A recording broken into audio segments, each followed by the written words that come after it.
back, everybody, to What Am I Even Doing, the podcast. I have the lovely Michelle Mitchell. Thank you for joining me. Thank you for having me. I'm so excited. Oh, yes. I'm so excited. I'm excited too. So, the topic is I am tired of making mistakes. That's what I really want to focus on. That's where I'm at now.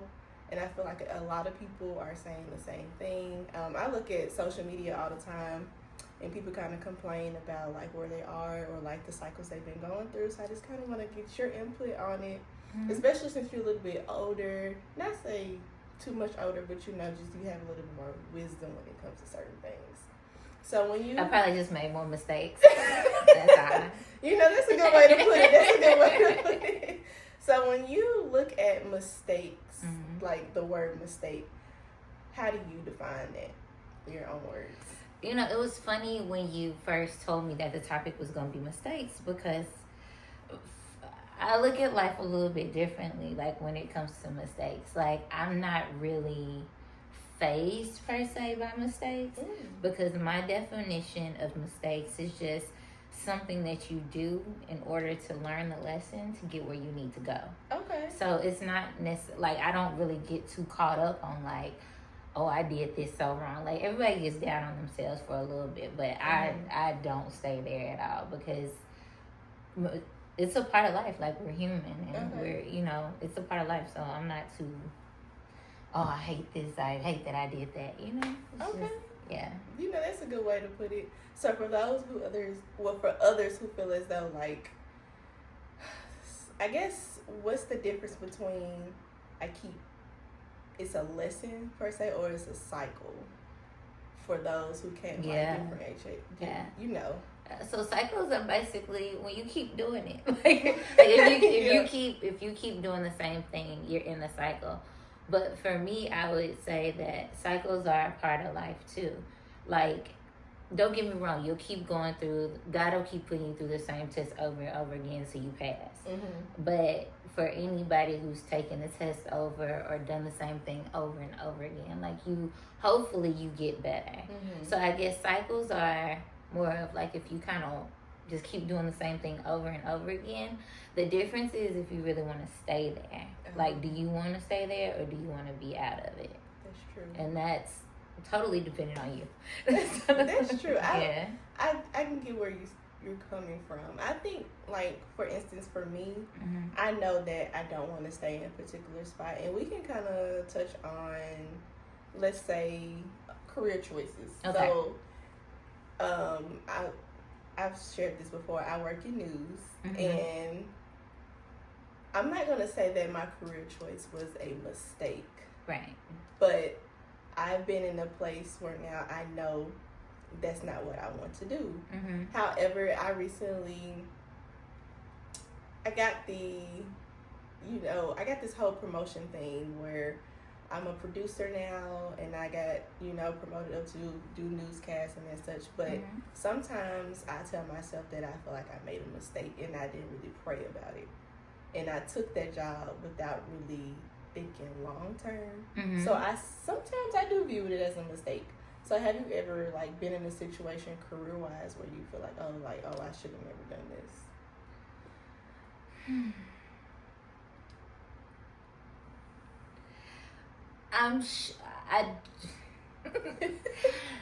I don't want it to sound like I haven't made a mistake, because I have, or felt like I've made a mistake. But my question to you would be, if you didn't take it, how would you know?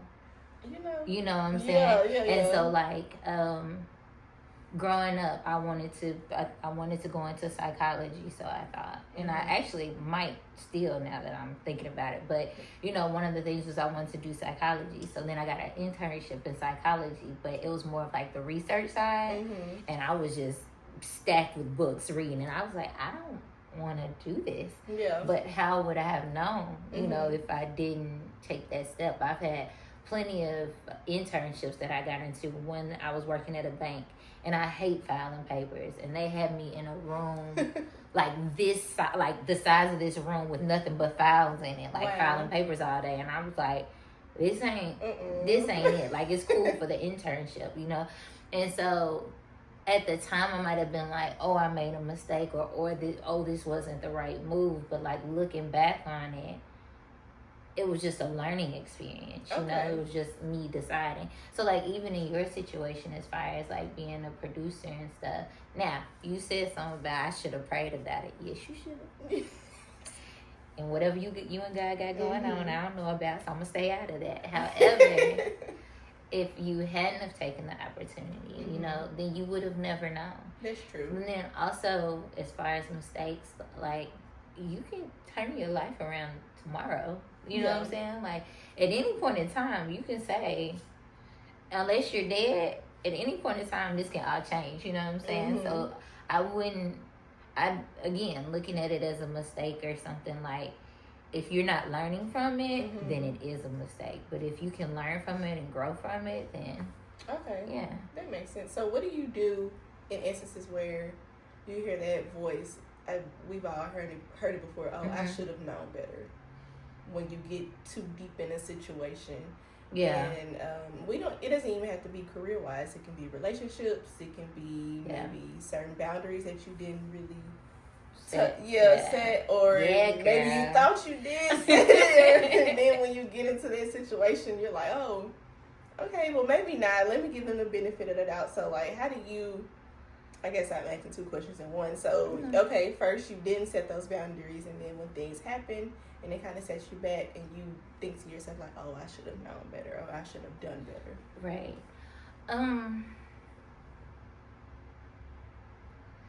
I've been there before where I felt like, oh, I should have known better, but I was this, or oh, I was so in love. I should have known better, but I was so. And again, going back to that learning experience, like you got to give yourself grace. One of my best friends told me that one time, because I was hard on myself at the end of a relationship. Oh, it was bad. It was real bad. And she was like, girl, you was working with the tools that you had at the time. You got to give yourself grace. Like you know what I'm saying? You got to forgive yourself. Like, will I fall into the same issues in anything at 21 that I do now at 37? Y'all don't tell nobody.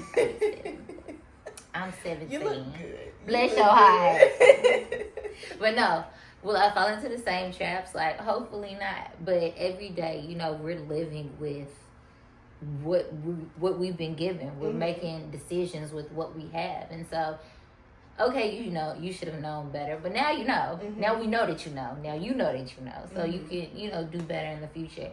But you really, especially being young, including myself, you don't want to get down on yourself. Like, that's how the enemy keeps you down, right? Keep playing over what you should have done and what you could have. Okay, we're here. How can I get to the next spot from here? You know? So I wouldn't too much harp on that. Like, we all hear that voice of you should have known better, you should have did better, but you didn't. Right? You shouldn't have took that last shot. But guess what? You did. So how are you gonna get home? Like, thinking about what we should have done, it's not productive. You know what I'm saying? Like, thinking about, okay, I shouldn't have drunk it. It's already in my system, and it's from experience. I got about 10 minutes before it kick in. How do I get on? You know? So just being forward thinking and being productive and not being too hard on yourself, but just keep moving forward, keep pressing forward. That's a good way to put it. That's, especially with me, like I said, I keep telling myself I'm so tired of making mistakes, but not like you know said once before, life is not perfect. You have to give yourself grace. So what are some things that you do to kind of like maneuver your mindset to know, like you said, you have, okay, I did this, now what's plan B, C, D, E, F, G. What are the plans? Like, what's your steps? The first step I would say, does it vary by situation? Because so my personality is a little different from other people, because I know people who get down on themselves. You don't think you do? Nobody loves me more than me. I love that. You know what I'm saying? And so nobody's gonna. Have you always been like that? Like, since you can always remember? Like I've had. Don't get me wrong. There's always times where you might be insecure, you might feel a certain way about how you look or things about you or whatever. But at the end of the day, nobody's gonna have Michelle's back more than Michelle. And so if I don't have my own back, then how can I, prepare, like, do anything for others? I have a friend who told me one day, I was like, man, I didn't do this right, I didn't do that right, I don't do that right. She was like, I don't like the way you talking to my friend. And when she said that, I was like, yeah, like if your friends talk to you the way that you talk to you, would you be friends with them? That is an interesting way. You know what I'm saying? Like, if your friends was like, "What, girl? Why is you in this production? Like, this is like, what is wrong with you? I'm sick of you making mistakes." Like, would you still be friends? Girl, bye. Right? And so from those life lessons, I've kind of, like, I love me first. So I'm gonna be the delusional friend to myself. Like, them friends who you be like, well, maybe I shouldn't have slashed his tires. Yes, you should have, because he did. Don't slash nobody's tires. That was an example. Or maybe if he deserves it, I'm playing. Maybe. Let me tell you this about relationships, and then we're gonna go back. One of the things I always tell people who are younger than me, it's like, go through all the emotions. Like go through it. If there's a boy that you in love with, I'm not telling you to do nothing illegal, but don't feel bad about having the emotions and living them out. Like, you're only young for so long, so have those life experiences, because those life experiences are what's gonna teach you. Like it is. Sorry, No, you're fine. Don't slash nobody's tires. Even back with relationships, though. Yeah. People do feel as though, like, the mistakes are holding them back from, like, meeting a one. No. Yeah, it's like I'm telling you, it's a timeline for us now. Like, my generation, we feel like, oh, I should have been doing this, because we see everybody like, oh, they're getting engaged, they're having kids. I'm like, well, maybe I'm messing up. No, maybe I'm pushing that, my husband or my wife back. Maybe. Right. Yeah. And social media has a way of, first of all, hooking us. Like, it's addictive. But then second of all, people only really show their highlight reels. You don't get on social media when you're having a bad day. You don't get on social media. Right. Look, when your hair is not right, or when your feet not right, or if you broke, you not, you know what I'm saying? It's on your good days where you look like money, you feeling like money. And so everybody's showing their positive. Like, nobody's showing their day to day. Like, my social media look like Miami and Colombia and Cayman Islands and all this stuff. But you didn't see me early this morning, and I had just woke up slot. Like, so you're getting wrapped up in people's highlight reels instead of seeing, like, what the day-to-day is. And a lot of times when it comes to, like, oh, I should be married, or oh, I should have kids, or whatever the case may be, like, you don't know what you're asking for. Yeah. Like, to tie your life with somebody. Oh, that's so good. You know what I'm saying? Yeah, that's like, so good. to really say, I do it at the altar. Like, okay, we get the cute pictures, the wedding day, everybody's there to support you.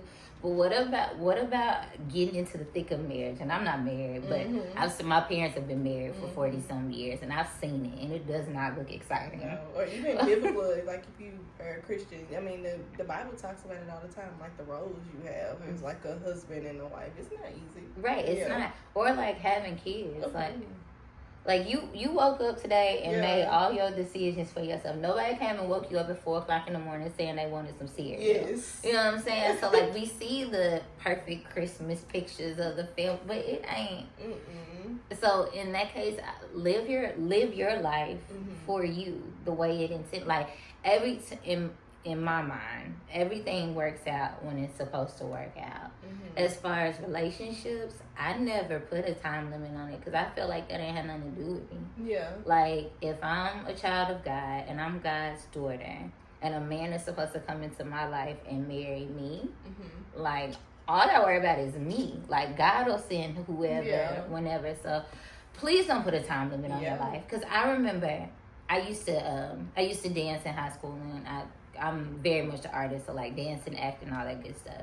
And I remember at 17 feeling like, if I don't become a professional dancer tomorrow, I'm gonna miss the time period I have. Like, because as you get older as a dancer, your body's different.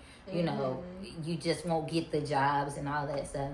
And I've stopped dancing, but I've got a friend who's my same age still dancing in New York. You know what I'm saying? Like that's really a trick of the enemy too. Like the whole time frame. I gotta have this by this time. I gotta do this by that. I gotta, all that other stuff. Like I wanted to be an actress, and I was like, if I don't make it big by a certain time, like I'm gonna not be able to get jobs or whatever. The first movie I did, I was 32. Okay. Playing a 15-year-old. Seriously. Yeah, like that speaks volume. Yeah, so it's like, and then black don't crack, y'all. Hey man. Like it don't. Like we all look 7. So like when it's your time and it's for you. At 36, I played an 18-year-old. Yeah. Like when it's your time. Gabrielle Union at 40. That's when she did. Was it Bring It On? Mm-hmm. Yeah, she was 40. Yeah. Like. This whole time limit is crazy work. Like it's like forget You really it. don't. Yeah, because I only knew that about Gabrielle Union because I read her book, her autobiography. But like even you, like that just speaks volumes. Like you played a 15-year-old in your 30s. Like it just goes to show like whatever God has ordained is just right. It's gonna be and you can set this timeline as much as you can, but it's really up to him at the end of the day. Right. And as far as like mistakes and stuff, everything that I did led me to that point. You know what I'm saying? Whether it be right or wrong. So it's like we're not meant to live this life perfectly because if we were, this is turning all types of Christian, but no, I love that. Okay, cool. But like, if we were meant to be perfect and not make mistakes, then Jesus wouldn't have died on the cross. You know what I'm saying? Like this ain't that. Like, get off your back. Like, chill out. Okay. Chill out, friend. Like, it's gonna be okay. Yeah, the anxiety is kicking in. No, that's so good though. Yeah. I guess the mistakes, they do need to happen for real, but that's great. That's great. Yeah. Really you just don't want to get not only sometimes they're needed because you learn, but they're gonna happen. Like you're not perfect, but just keep going. Like it don't stop you. Yeah. It don't stop you. It don't kill you. So what in your lifetime, and it could be anything, like has there ever been something, and I know you say you don't really view things as a mistake, but has there been one point at a time where you thought was a mistake ended up being like pivotal for your life, and that kind of like changed your mindset like forever? A mistake that changed my mindset forever. Because I know we talked about like how like if you would have made that mistake, you would have never known like point A or point B. Yeah, so we can go with relationships for this one. Okay. I was in an abusive situationship. Okay. For those of you all who know me, I did not get hit. Don't go looking for nobody. Like, you ain't gotta kill nobody. It's cool. Nobody put their hands on me. But I met a guy who was, and I'm gonna tell y'all the whole story too. So just in case you're in this situation, you know to look for the signs. I met a guy and like immediate love bombing, like immediate whatever you need, I'm there. Like within, I was living in Los Angeles at the time, and he was from here, and like within the first couple weeks, flew out to LA to like hang and all that stuff or whatever, bought me all type of stuff, did all these things. And but I noticed like he was a little bit, well, where you going and who you with, and come stay at my house and do it. And I was like, I got a house. You know, I'm gonna do my own I'm gonna do my own thing, and it just kind of got to be like slowly taking over my life to the point where it's like if I needed anything, he would do it. So like my friend was gonna take me to the store, and I told him, yeah, my friend's coming over to take me to the store, and he just popped up at my door with food, and don't worry, I'll take you. And I just thought that was so sweet, but actually it turned out to be crazy. And so it did. And so through all those things, then it starts to be, well, if you don't want to do what I want to do, then it's a fight. Then it's a big fight. Then it's a questioning your character and questioning who you are. Then it gets you to the point where you're riled up. And then once you're all riled up and frazzled, then I want to come in and give gifts and tell you I'm sorry and tell you that you're perfect and da-da-da-da-da. And it just was that like over and over and over again. Till eventually it could have got physical one night, but I threatened to kill him. And then it didn't. And then I got away from there because I didn't understand mental and emotional abuse, but I understood physical, and I was finna fight. Yeah. So yeah.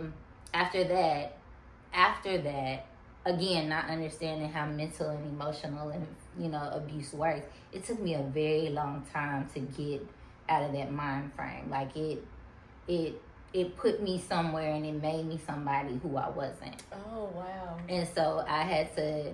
It took me a couple years to like bounce back from that altogether and stop being afraid of certain things and come out of my shell again and things like that. And what's crazy is that situationship, it wasn't even a relationship, was only for like 4 months. Wow. Yeah, so it wasn't even like a long span of time before I saw, that I needed to get out. But again, going back then, I could say, oh, that was a mistake. I should have been able to see the signs. But one, I couldn't because I had never been through that. Yeah. And two, because I'm going through that, and I'm not saying that bad relationships will get you to good places. Like, don't stay in any bad relationship. Please don't. But what I will say is that I learned the telltale signs so that when I met somebody like that person, I was like, no. Wow.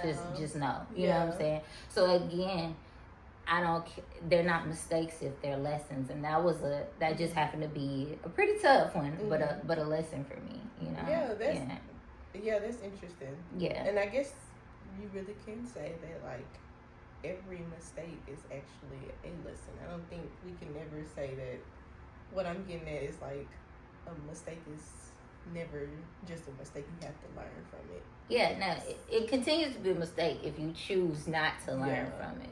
But if you see that you messed up, or you see that something happened or whatever, like how can you be better next time? Yeah. But really, that's just growing up. So how did you get out of that mindset, like coming out of this situation to where you were kind of like, you say you weren't someone who you didn't really recognize. Like, what were those certain things that you didn't really recognize from yourself, or like the personality, and how did you kind of be like, you know what? Yeah, this is not me. Yeah, one of the things was fear. Like, I'm not a fearful person at all. Like, I'm very adventurous, very outgoing. And just how I wanted to like tiptoe around certain situations or not say certain things. One of my girlfriends was like, Michelle, like, do you hear yourself? Like, you're not you. And then after I came out of that, I kind of went into like a depressive kind of state, if you will.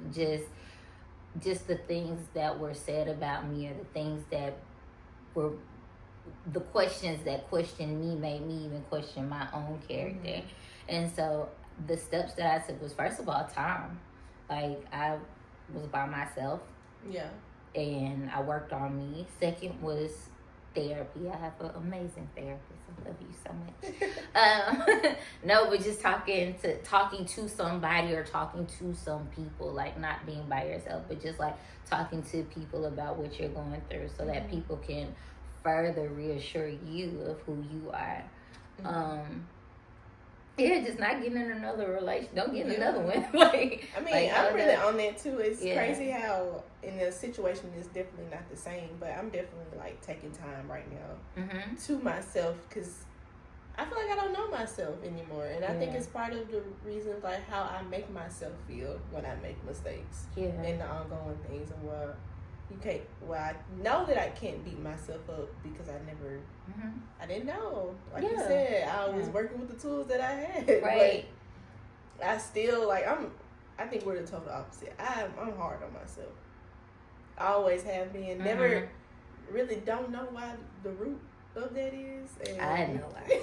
Let's unpack it. Yeah, let's unpack it. I can tell you why. But I'm very hard on myself, and so when I make those mistakes, I be like, "Oh, it just makes my stomach like knot up." Yeah. Every time I like make a mistake, and especially when I see the outcomes of things, it's the outcomes. Like, I'm like, oh, I tense up. I might have lied to you, because now I'm thinking back Mm-hmm. to like growing up as a black woman here in America. There's a lot of pressure on us to be perfect. Like our mothers wanted. And I'm speaking for me, and if you can relate, okay. But like the time period that my mother grew up in and her mother grew up in, like it was very, you had to take care of. Like you had to be. I had joked with my mama, and she was like, "Yeah, you're right. You have to be perfect in every aspect of the game. You drop a pass, you run a mile. You fumble this football, I put my foot in your John Hine parts, and then you run a mile." And she was like, "Yeah." And so I don't know if you grew up similarly, where like there was just so much pressure on being perfect, and so those voices become your voice when you get older. That's your inner voice. Like all the things that you were pressed to be, that's your inner voice now. And so now, of course, you're hard on yourself. And yeah, thinking back to my 20s and stuff, I was hard on myself. Now I just don't care. But it took growth to get there. Like it's not like. And then even back in my 20s, I pretended like I didn't care. But and I can't even do it. I'm just like, I care, yeah. Yeah. Yeah, what they call it, I'm very tender. Yeah, and there's nothing wrong with that. Yeah. There's nothing wrong with that. But yeah, just those voices, are they yours or whose voice is that? Now that we really unpacking it for real, it definitely is like childhood. Because I'm the oldest also. So okay, I'm the youngest. So now you see okay. Yeah. So I could not, everything had to be in line. Like from outer appearance to inside. Like I just had, and I'm not, I guess it's just like, I know she didn't mean any harm. My mom, she is a perfectionist, and she kind of did like imprint it on me, but I don't think, they just didn't know. You know, our parents just didn't know, and so she meant, as a matter of fact, she meant the best. Yeah, which is why she did it. She felt like she was, making life better for you. Right. And that's totally understandable. And we joke about it all the time. She was like, well, maybe I was too hard for you. And she was like, I hate sometimes the way I raised you. And she was like, not like your nice attributes, but sometimes you can be too hard on yourself. Or sometimes you do, overthink certain things. And it's just like, I hate that I did that sometimes. So, now that we're unpacking it, that's definitely the reason why. Yeah. Like, the mistakes is just like, no, I can't do that. Like, or if I make it, like, one mistake is too many. And then, and so like, even like with relationships, like I'm, of course, as you can see, I'm single. Like it's been ongoing mistakes, but it's just like, it's one too many. But like, you have to go through the process before you find, what you really want to deal with. And not only that, with relationships, it's not always you. Like it's two people coming together trying to make it work. And then too, like, you'll meet somebody and you'll be ready for marriage and they just want to hang out. Or they'll be ready for marriage. In my case, I just want to hang out because I'm terrified of marriage. But like, you know what I'm saying? Like, it's not your relationship life. And I felt that way. I remember being like, I'm not going to talk to anybody because God is punishing me. Because I'm talking to these people. No. I really feel like God is really like on my butt, like back pockets for real. Like, I really think he is upset with me right now. And is he upset with you about relationships, or is he upset because he wants you to take some time to get to know you? Well, right now, as I unpack and I took my little time, I know that he really wants me to know me for me. Because I'm making my mistakes my personality right now. Yeah. Oh, are we having a therapy session? We are, girl. Shoot. Oh my gosh. Yeah, it really just, a light bulb came on. Yes, I'm making my mistakes my personality right now, and it's just like. And so it's not anything that you, like, it's not anything that you did in a relationship. I think as somebody who took time for myself, like years, and being honest, I had to be made to take time. I went through so much. I took myself through so much. I was just like, God was like, sit there. And I was like, yeah, I'm tired. I'm sorry. Yes. There's so many things that I did. But that time to yourself is so vital. It's fun. At first it seems scary, especially if you're one of those people who always kind of have people around. Like, I always had somebody paying for my food. I did, like, whatever. I was hungry. You know, I did. Yeah. Are we being honest now? Yeah. Okay. We are. Yeah, like I always had somebody's son just to, you know, Uh-huh. wash a car or Mm-hmm. get me something to eat or whatever the case may be. But when I took that time for myself, like I learned me. I learned my likes, my dislikes. I learned, you know, what's important to me. What are the things I really want? What are the things that I don't want? What are the things from my childhood that I can keep? Stuff that I can throw away, like how who I am and God, like all of that. When I took some time to myself, That's good. so yeah, and to the people who are afraid to do it, because I was afraid to do it. It's not scary. It's actually very. It's so enjoyable that when it's time to come out of it, you're not gonna want to. Like when you start meeting the people or being in a relationship, you're gonna be like, yeah, get out my peace.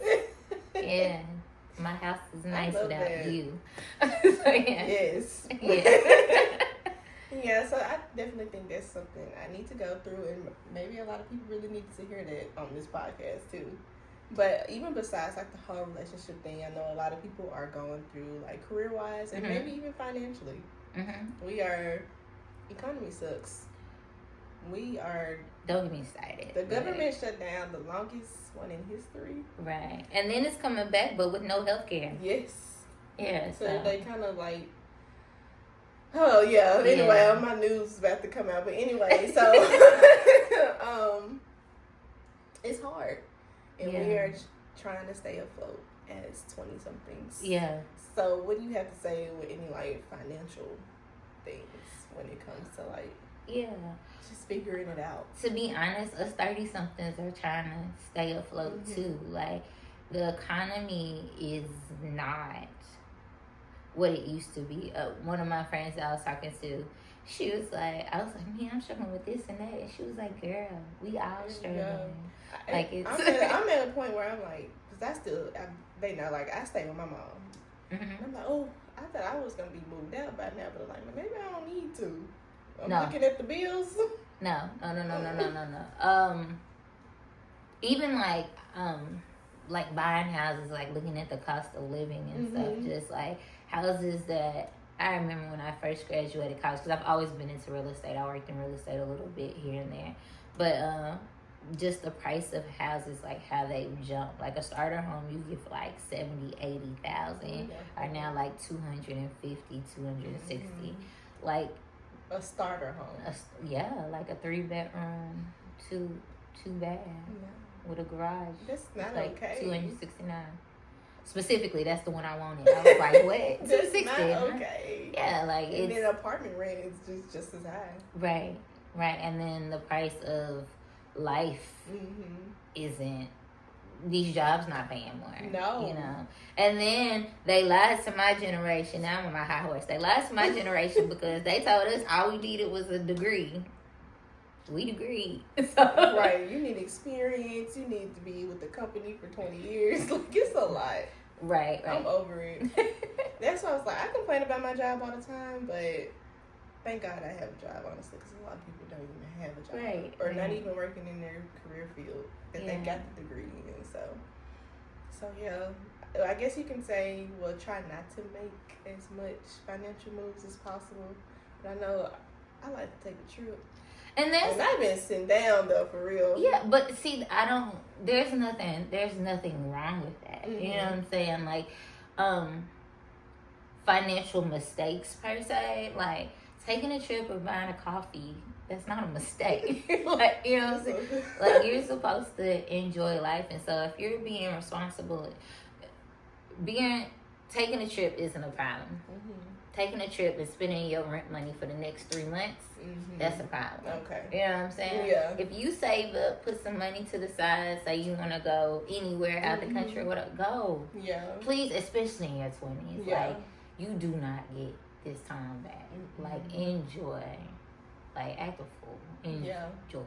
Okay. You know, so yeah, so it's like, when it comes to like finances and stuff, being responsible with your finances does not mean that you don't enjoy life. Okay.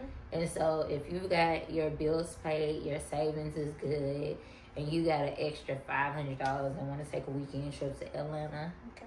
go for it. Stay in budget.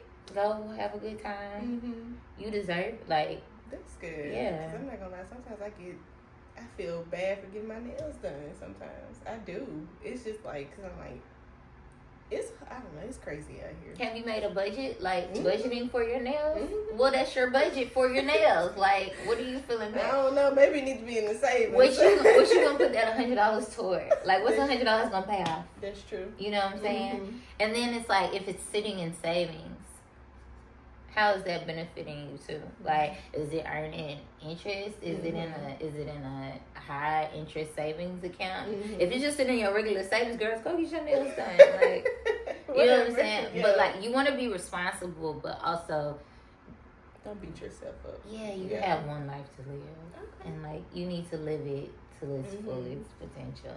And if getting your nails done will not get you put out your home, you know, yeah, like you Go do you it, have yeah. a job for a reason, and you should enjoy. You should enjoy life, even if it's you should do something for you every paycheck. Mhm. You don't want to live to just pay bills, even if it's going to get like my brother used to say this all the time. Even if you just go get a piece of cheesecake, like you want to Yeah. do something that says, "Hey, I worked, I earned, Mhm. I should enjoy this." Okay, that's Yeah. good.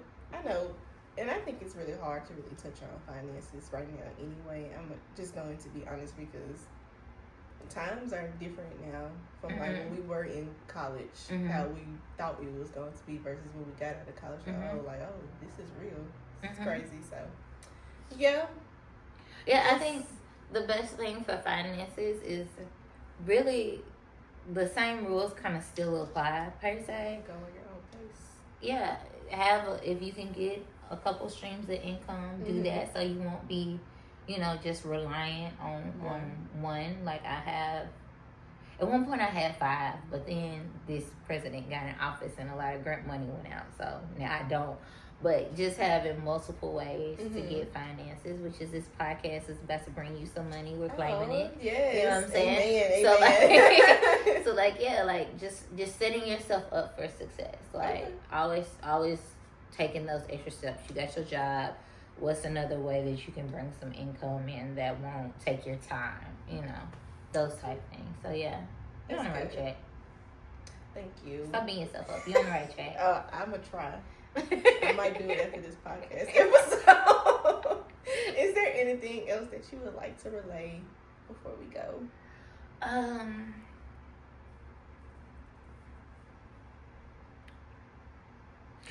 To touch on mistakes one more time, I want to say that like the purpose of mistakes are growth, and growth is sometimes painful. All the time, most of the time, 99% is painful. But the aftermath of it is that you're a better person than you were before. So don't be afraid to make the mistakes. Don't be afraid. Amen. Make them all. Yeah. Yeah. Make them all. George Washington Carver, I know this is random. The guy with the peanut, right? No, that wasn't. I'm mixing them up. No, that is right, but I'm mixing them up. I used the owner of Starbucks.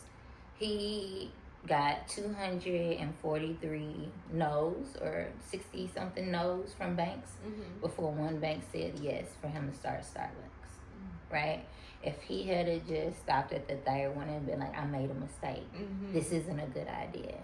I would not have my caramel frappuccino ribbon crunch. They with almond milk every Thursday. You know what I'm saying? So it's like, it's a part of life. Keep going. Keep pressing forward. You got it. You got it. Y'all got it. Y'all can do this. We can. Yeah. You can too. Yeah. Yeah. For sure. Thank you so much for joining us. Thank you for having me. Yeah, this was good. This was real good. Was it?